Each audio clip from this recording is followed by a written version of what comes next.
चलिए बच्चों स्टार्ट कर दे। Next L circuit. तो जैसा अपन बोल रहे हैं एल सर्किट का मतलब है जब सर्किट में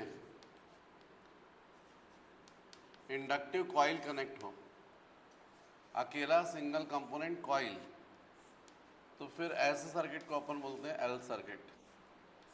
when only inductive coil connected in AC circuit then circuit is called L circuit, right. तो अब इससे रिलेटेड अपन को रिलेशन पता है, phi is equal to L I. मतलब यदि अपन आई ले लें तो फिर अपने को ई निकल आएगा। तो let I is equal to I not sine omega T. ये हो गया सपोज फर्स्ट इक्वेशन। अब अपन को इंडक्टेंस फ्लक्स से रिलेटेड पता, phi is equal to L I होता है। आई आपने अज्यूम कर लिया तो हो जाएगा I not sine omega T. फिर इसको डिफरेंशिएट कर दीजिए ईएमएफ फाइंड करने के लिए, तो D D T of phi. तो राइट हैंड साइड पे भी हो जाएगा D D T of L into I not into sine omega T. अब सबको पता है D phi by D T होता है ई। यहाँ पर L into I not constant है, बाहर आ गया, D D T of sine omega T.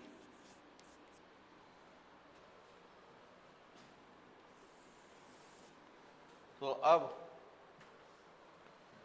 E is equal to L into I not, sine omega T का differentiation cos omega T into of omega. तो E is equal to omega into L into I not into cos omega T. तो E is equal to, इसको हम क्या लिख सकते हैं, E not, और कॉस ओमेगा टी की जगह क्या लिख सकते हैं, साइन 90 प्लस ओमेगा टी। मैंने आपको समझाया था कि अपन को हमेशा 90 प्लस करना, 90 माइनस नहीं करना है। हमेशा एंटी क्लॉकवाइज एंगल जो रहेगा बढ़ेगा। तो फिर यहाँ पर sine omega pi by 2 plus omega T, आपको पता है साइन 90 प्लस थीटा क्या होता है, कॉस थीटा। यहाँ पर इसकी जगह पर हमने ई नॉट लिखा है, तो फिलहाल E is equal to E not sine omega T plus pi by 2। ये हो गया इक्वेशन नंबर 2, जिसमें से आप समझ ही रहे हैं E naught is equal to omega into L into I naught, और आपको पता है E not upon I naught is equal to omega into L. V is equal to I R, V upon I is equal to R. तो V upon I is equal to R होना चाहिए। तो R मतलब resistance, यहाँ resistance ना बोल के क्या बोलते हैं, इंडक्टेंस। तो E not upon I not की जगह क्या जाएगा, XL. XL is equal to omega. इसको बोलते हैं इंडक्टिव रिएक्टेंस। तो इस तरीके से आपने एल सर्किट में जो रिएक्टेंस होता है वो फाइंड कर लिया। साथ ही साथ यदि इन दोनों इक्वेशन को ध्यान दें, 1 को और 2 को, तो आपको क्लियर दिख रहा है फेज डिफरेंस जो है वो पाई बाई 2 दिख रहा है। साथ ही साथ ईएमएफ जो है वो क्या दिख रहा है, लीडिंग, और करंट क्या दिख रहा है, लैगिंग। ई का equation omega T plus pi by 2, तो डेफिनेटली ई जो है वो क्या हो गया, लीडिंग, और आई जो हो गया वो क्या हो गया, लैगिंग,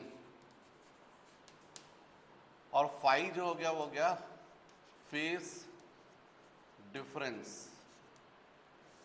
फेज डिफरेंस, तो ये फेज डिफरेंस हमको क्लियर है, फाई इज इक्वल टू कितना आ गया, फेज डिफरेंस। फेज डिफरेंस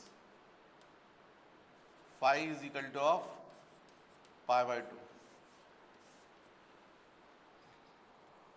तो अब आपके पास में फेज डिफरेंस भी हो गया, आपके पास में रिएक्टेंस भी हो गया, वोल्टेज लीडिंग भी समझ में आ गया, करंट लैगिंग भी समझ में आ गया। अब वोल्टेज लीडिंग है तो मतलब स्टार्टिंग में कुछ वैल्यू रहेगा, अपनी पीक वैल्यू पहले अटेंड करेगा और करंट अपनी पीक वैल्यू बाद में। इसलिए ये जो ऊंचा वाला ग्राफ है वोल्टेज टाइम ग्राफ, वो अपनी पीक वैल्यू पहले अटेंड कर रहा है। वेक्टर डायग्राम की जहाँ तक बात है तो ये करंट हो गया हॉरिजेंटल, करंट को अपन को हमेशा हॉरिजेंटल लेना है, और वोल्टेज जो रहेगा वो ऐसा रहेगा EL, कितना आगे रहेगा, phi is equal to π/2, right. Copy कर लीजिए। तो बच्चों जैसा क्लियर है, RL सर्किट, यदि अपन बोलते हैं RL सर्किट का मतलब resistance and coil. When resistance, ohmic resistance and coil are connected in a circuit, then circuit is called RL circuit, RL। अब R के क्रॉस वोल्टेज VR और L के क्रॉस VL। तो जब आपने सेपरेट R सर्किट पढ़ा था तब आपको मालूम था करंट तो हॉरिजॉन्टल लिया था, और ये था आपका VR। R सर्किट में फेज डिफरेंस कितना था, 0। C सर्किट में करंट लीडिंग था और वोल्टेज लैगिंग, तो यदि ये करंट है तो ऐसा था वोल्टेज VC। और अभी जस्ट L सर्किट पढ़ा तो उसमें आपने देखा वोल्टेज लीडिंग है और करंट लैगिंग। कितने से लीडिंग है, π/2 से। यहाँ पर C सर्किट में करंट जो था वो लीडिंग था, कितने से लीडिंग था, π/2 से, वोल्टेज लैगिंग था। तो इस तरीके से तीनों वोल्टेज थे, वेक्टर डायग्राम है। इसी की हेल्प से अपन अब आगे के सर्किट स्टडी करते हैं। तो जैसे अपन ने RL सर्किट बोला तो इसमें अपन सबसे पहले वेक्टर डायग्राम ही ड्रॉ करेंगे। तो ये हो गया करंट, करंट को हॉरिजॉन्टल लेंगे। अब VR है मतलब ये ऐसा रहेगा VR, VL, तो डेफिनेटली हमको मालूम है L सर्किट में हमने देखा वोल्टेज लीडिंग था तो VL। दो वोल्टेज हैं ये, इनका रिजल्टेंट वोल्टेज सपोज ये है V, तो VL का लाइक वेक्टर ड्रॉ करोगे तो ये बन जाएगा VL। अब ये रिजल्टेंट वोल्टेज है, ये VR है, ये VL है, और रिजल्टेंट वोल्टेज और करंट के बीच में फेज डिफरेंस सपोज कितना, फाई। तो यहां पर एक बात तो तय हो गई है, दिख रहा है आपको वोल्टेज लीडिंग है और करंट लैगिंग, मतलब इसमें V जो है वो लीडिंग हो गया और करंट I क्या हो गया, लैगिंग हो गया। फेज डिफरेंस जो है वो फाई का है, तो पता करना पड़ेगा आपको। तो आप बोल सकते हो 10 फाई। हालांकि मेरी इच्छा थी पहले इम्पिडेंस निकाल लेते फिर उसके बाद करते, चलो ठीक है क्या फ़र्क पड़ता है, कर लेते, चलो वही कर लेते। तो इसमें इम्पिडेंस कैसे निकालोगे, तो आप रिजल्टेंट वोल्टेज V को देखो, आप यहाँ पाइथागोरस थ्योरम अप्लाई हो जाएगा, यहाँ पर जाएगा √VR² plus VL²।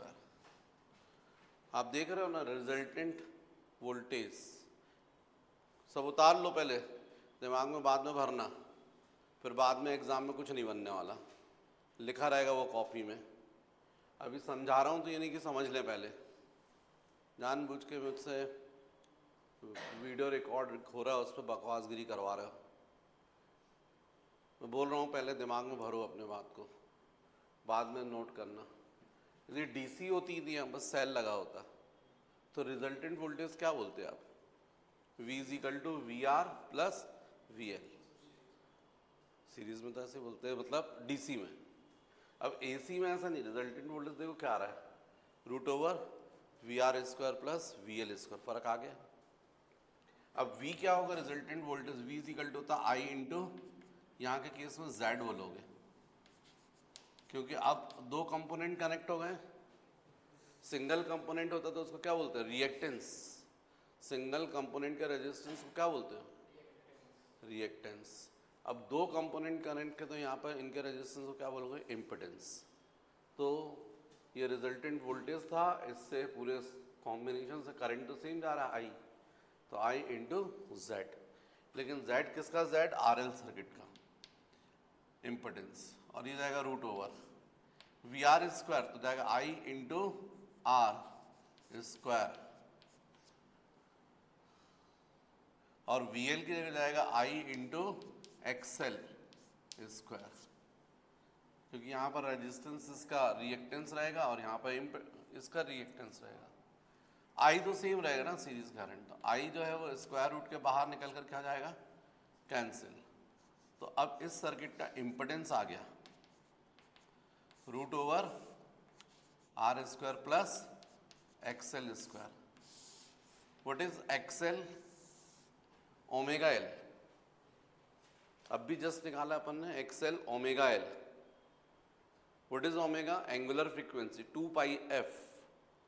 What is F? Frequency of AC. India में कितने की सप्लाई है? 50 साइकिल्स पर सेकेंड, है ना? वो सब आएगा। अभी अपन न्यूमेरिकल्स करेंगे तो फॉर्मूलों की जरूरत पड़ेगी। कुछ भी रटना नहीं है, रटना है ही नहीं आपको, केवल वेक्टर डायग्राम आप इजीली बना सकते हो। वेक्टर डायग्राम बनाना भी बहुत आसान है। 3 चीज़ें बस आपको याद रखनी है। यदि ये करंट है आई, तो वी आर ऐसा रहेगा, क्योंकि आपको ना आर सर्किट में फेज डिफरेंस कितना था? 0। फिर उसका सी सर्किट, उसमें करंट लीडिंग था, वोल्टेज लैगिंग, तो वी सी डाउनवर्ड आएगा, और एल सर्किट में ही अपवर्ड। ब्रेन में बन जाएगा डायग्राम। डायग्राम एक बार बना तो आप सारी चीज़ें खुद ही निकाल सकते हो, कोई भी फॉर्मूला रटना ही नहीं पड़ेगा। यदि वी आर और वी एल ले रहे हो तो रिजल्टेंट वोल्टेज ये हो जाएगा। मतलब आपको क्लियर हो गया कि यह लीडिंग हो गया और ये लैगिंग। फेज डिफरेंस हो गया फाई का, इसका लाइक वेक्टर यहाँ ड्रॉ कर दोगे वी एल। अब रिजल्टेंट वोल्टेज निकालोगे तो डेफिनेटली जाएगा V is equal to root over V R square plus V L square. ये तब मैं बता रहा हूँ जब ये नहीं है। जब ये रहेगा तो ये नहीं रहेगा, तो इसका जस्ट अपोजिट हो जाएगा। अभी अपन देखते हैं, तो बहुत आसान है, कोई टफ नहीं है। तो इस तरीके से अपन ने आरएल सर्किट का क्या डिफाइन कर लिया? इम्पिडेंस। अब हमको मालूम है वोल्टेज लीडिंग है और करंट लैगिंग है, तो फेज डिफरेंस निकाल लीजिए। तो फेज डिफरेंस के लिए अब आप tan फाई बोल सकते हो। तो tan phi is equal to क्या जाएगा? Perpendicular upon base, V L upon V R. V L कितना होगा? आई इंटू एक्सएल, और वी आर क्या होगा? I into R. I I cancel. XL आप लोगों को पता है ओमेगा एल अपॉन आर। तो तीनों फॉर्मूलों की जरूरत पड़ती है, इसलिए यदि आप कॉन्सेप्ट क्लियर रखें तो कोई प्रॉब्लम नहीं है।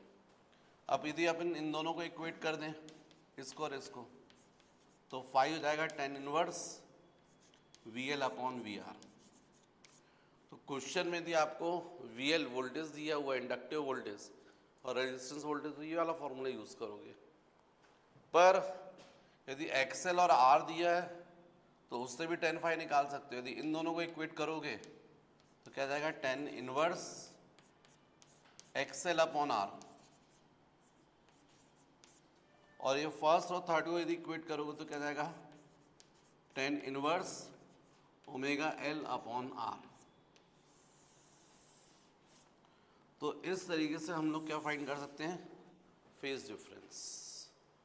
अब इम्पिडेंस हो गया, फेज डिफरेंस हो गया। अब केवल आपको बनाना है ग्राफ। तो वोल्टेज लीडिंग है तो वोल्टेज अपनी पीक वैल्यू पहले अटेंड कर लेगा और करंट अपनी पीक वैल्यू बाद में। तो ग्राफ ऐसा रहेगा, राइट?